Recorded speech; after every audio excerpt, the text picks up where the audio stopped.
ایک دوسرا سوال ہے کہ آج کل والدین اور بچوں کے درمیان بہت سی دوریاں اور مسائل پیش آ رہے ہیں۔ میں اگر سچ کہوں تو یہ والدین کی کم فکری کا نتیجہ ہے۔ بچوں کا تو کوئی قصور نہیں ہوتا، یا چھوٹی عمر میں آپ بچوں کو یہ نہیں کہہ سکتے کہ ان کو آپ کی طرح دانا اور بینا اور فاضل ہونا چاہیے۔ So they are in the beginning they are trying to learn, مگر چونکہ آپ لوگ ریجڈلی اپنے طریقہ تعلیم اور فکر اور خاندانی طور پہ رکے پڑے ہوتے ہیں، اس لیے آپ اس کو اگنور کر کے ان پر ایک ایسا آرڈر مسلط کر رہے ہوتے ہیں جس کے وہ عادی بھی نہیں ہوتے اور قائل بھی نہیں ہوتے۔ آج کا بچہ جو ہے پہلے بچوں سے بہت زیادہ اویئرنیس رکھتا ہے، ذہین ہے۔ آج کے ماں باپ شاید اتنی اویئرنیس نہیں رکھتے ہیں جتنی آج کے بچے رکھتے ہیں۔ So we should try to understand کہ ہم اپنے بچوں کو تھوڑی فریڈم دیں، ہم زیادہ سے زیادہ ان پر مورل بندشیں لگائیں، مگر باقی کوئی بندشیں لگانے کا شاید ہم حق نہیں رکھتے۔ خواتین و حضرات، بچے ہمارے پاس مہمان ہوتے ہیں، ہمارا ان سے کوئی واسطہ نہیں ہوتا۔ نسل انسانی نے آنا ہوتا ہے، اگر میں نہ ہوتا کسی اور کے گھر کوئی بچہ اللہ پیدا کر دیتا۔ ہمارے بچوں جو ہیں they are just for some time, جیسے ہماری ذمہ داری پہلوں پہ تھی، ہم پہ آنے والوں کی ذمہ داری ہے۔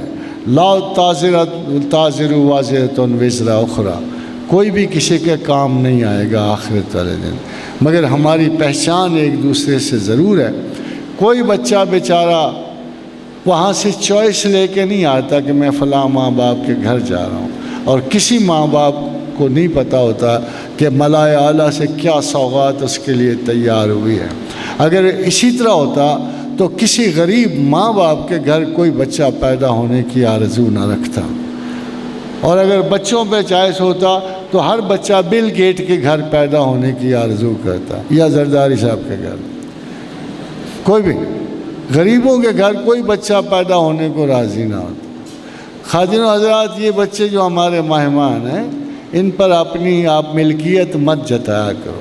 یہ اللہ کی مخلوق آپ کے گھر مہمان ہیں، عزت سے برتاؤ کرو، محبت سے کرو، اپنی خوشی کا باعث بناؤ ان کو، یہ آپ کے لیے فرحت اور کرم کا باعث بنے۔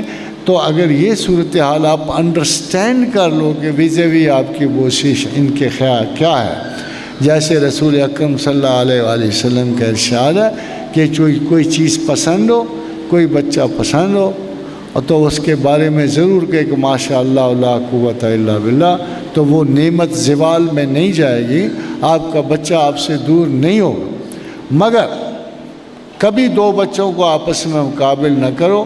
بہت سارے ماں باپ یہ غلطی کرتے ہیں، دو بچوں کو کھڑا کر کہتے ہیں یہ اس سے زیادہ لائق ہے، اس سے لیے آپ سگے رشتوں میں جیلسی، نفرت کریٹ کرتے ہو، which is not wise, and particularly ladies should be very careful about this.